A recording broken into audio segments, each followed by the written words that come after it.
বাবার কাঁধে সন্তানের লাশ কখনো বোঝা হয় না। আমার ছেলে আরিয়ান আমার ভালোবাসা, আমার দুর্বলতা। এই দুর্বলতায় যদি কেউ আঘাত করতে চেষ্টা করবে তাহলে আপনাদের এমন অনেক দুর্বলতা আছে, আমি যদি হাত দিই আপনারা ছারখার হয়ে যাবেন। আমি আদিম মির্জা বলছি, আমার ছেলে আরিয়ান মির্জার কিচ্ছু হবে না। পেছনের দিনগুলো বেশ ভালো ছিল, ওইটা খুব মনে পড়ে যে কিভাবে করে 36 বছর আমি ক্যারিয়ারের পার করলাম। 90-তে আমার ছবি রিলিজ হয়েছিল চেতনা, আর এটা প্রায় 2026। তো সব মিলিয়ে বলবো যে মানে একটা বড় জার্নি। এই জার্নিতে স্পেশালি যারা আমার সাথে ছিলেন, আমার পরিচালক, আমার প্রযোজক, আমার দর্শক এবং সবার উপরে আমার আল্লাহ, আমার পরিবার এবং তোমরা যারা আমার সাথে আছো এখনও, এর আগে তোমাদের সিনিয়ররা ছিল, তার আগে তার সিনিয়ররা ছিল, আমার সাংবাদিক ভাইরা, আমি সবার কাছে কৃতজ্ঞতা জানাই।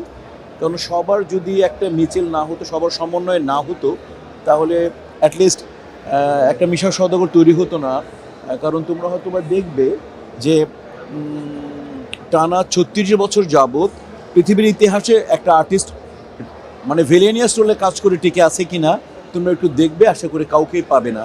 আমার প্রথম জীবন আশা ভালোবাসা যখন আমি শুটিং করি, তো সেই থেকে এই পর্যন্তই আমি মেইন, সালমান শাহ ছিল হিরো, আমি মেইন ভিলেন ও মেইন হিরো। আজও মনে করে ছবি করে যাচ্ছি মেইন ক্যারেক্টারের। তো এর জন্য মানে বলবো যে সর্বশক্তিমান আল্লাহর কাছে কৃতজ্ঞ। আমি আমার পরিচালক, প্রযোজক, দর্শক, তোমাদের কাছে আমি বিশেষভাবে কৃতজ্ঞ। তো তোমাকে সন্ধানে যখন ট্যালেন্ট হান্ট ছিল, তো ওটা 4টে ইন্টারভিউ ছিল, মানে বাছাই হাজার হাজার ছিল, তো প্রথম না, প্রথম লাখে ছিল ছবি, তারপর হাজার, তারপর শত শত এরকম। মানে ফাইনালি আমাকে জিজ্ঞেস করে হয়েছিল যে আপনি কি নায়ক না হলে কি আপনি অভিনয় করবেন না? তো আমি বললাম না না না, আমার এটা কোনো ব্যাপার না, আমার অভিনেতা। আমি প্রথম ওই ইন্টারভিউ আমি বলেছিলাম যে না, আমার অভিনেতা আমি হতে চাই। মানে যদি আমার টার্গেটই ছিল অভিনেতা হওয়ার, মানে এরকম না যে নায়ক না হলে কোনো কিছু করতে পারবো না। কাজে আমার আক্ষেপটা জীবনের প্রথমেই হয়নি। আর আমি এও বুঝি যে আমার চেহারা এমন কোনো বিশেষ গুণ নেই যেটা অ্যাটলিস্ট বিশেষ করে মানে নায়কের গুণটা আমার নেই। অতএব মনে হয় রিজিক তো আল্লাহ লিখেই রাখে। তো যেটা করেছি সেটাতে আমি অনেক অনেক আমার যোগ্যতা থেকেও বেশি খুশি। আমার কোনো রকম ফ্রাস্ট্রেশন নেই। আক্ষেপ কাজ করে কাউকে পাচ্ছি না, খালি ভিলেন কেন, কোনো আর্টিস্টকে তো পাচ্ছি না। সাকিবের পরে তোমরা কার কথা বলবা?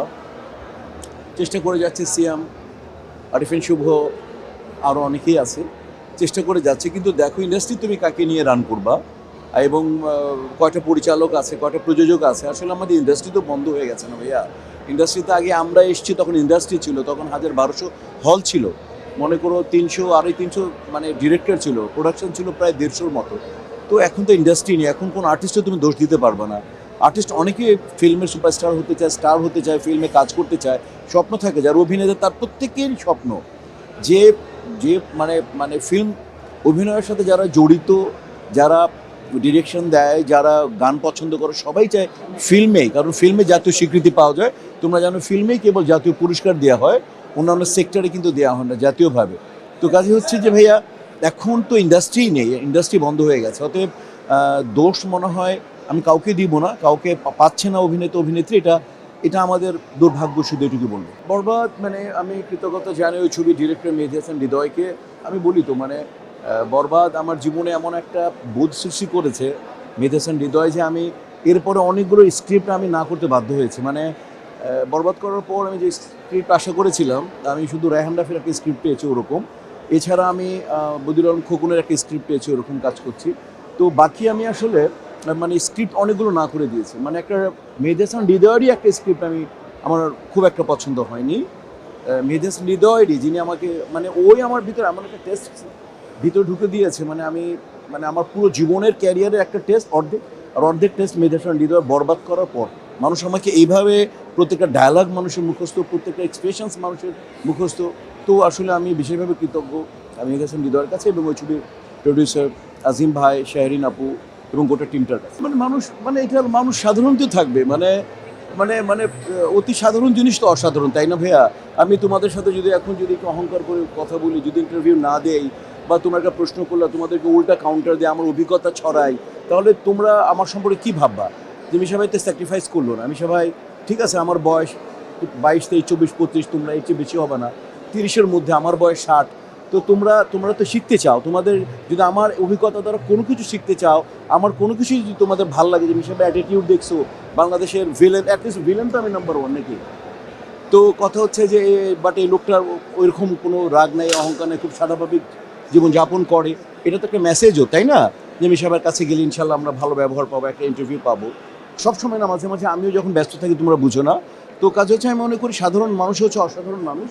আর আমি যেহেতু লোয়ার মিডল ক্লাস থেকে এসেছি, এখন আমি মিডল ক্লাস ওন করতে পারি বা তো আমি মনে করি যে আমাদের সবচেয়ে বড় বৈশিষ্ট্য হচ্ছে সম্মান, নিজে অন্যকে সম্মান দেওয়া, যারা সিনিয়র তাদেরকে সম্মান দেওয়া, যারা সমসাময়িক ওদেরকে ভালোবাসা, এবং যারা আমার জুনিয়র তাদেরকে আদর দেওয়া। তো তোমরা সব তো আমার আদরের, সবাই ছোটো। রাজনীতিতে মানে রাজনীতি না ঢুকানোটাই উচিত, এটা আমি বলি। আমি কোনো দেশকে বলবো না, আমি বলিও না, আমি কোনো পলিটিক্স নিয়ে কথা বলতে চাই না, আমি খেলাধুলা নিয়ে বলতে চাই। যারা আমরা প্রত্যেকেই, এই আমাদের ছেলেগুলো আজকে বিশ্বকাপ খেলে ক্রিকেটে, আমরা তো বিশ্বকাপ আর কোনো খেলা খেলি না। আমাদের একেবারে মানে মূল লেভেলে আমরা ক্রিকেট খেলি, সেটা কেবলমাত্র ক্রিকেটে। তো আমরা প্রত্যেকেই তো মনে করি সম্মানিত। ওই হিসাবে আমি বলি তো মাশরাফির পরে এই আমাদের সবচেয়ে বড় ব্র্যান্ড বলারদের মধ্যে। তো মানে এইগুলো করা উচিত না, সেটা যারাই করুক, যারা এরকম মানে খেলাতে বা সংস্কৃতি রাজনীতি ঢুকিয়ে দেয়, এটা আমার এটাকে আমার কাছে আর কি মানে সহজ মনে হয় না। আর আমার যেটা ভেতরটা বলে যে কখনোই রাজনীতি মানে এরকম হওয়া উচিত না যে সংস্কৃতি ছোট হয়ে যায়। এটা আমি চাই। আমি চাই পৃথিবীর সবাই মিলেমিশে, যাই হোক রাজনীতির জায়গায় চলবে, সবাই সংস্কৃতির জায়গায় চলবে, সবাই সব দেশে যাবে, খেলাধুলা করবে। এবং আশা করবো যে যাতে এগুলো সমস্ত মানে কাউকে না, কোনো যে পৃথিবীর যে কোনো দেশকেই বলবো বা আমার কথা কেউ যাতে মানে ব্যান্ড না করে।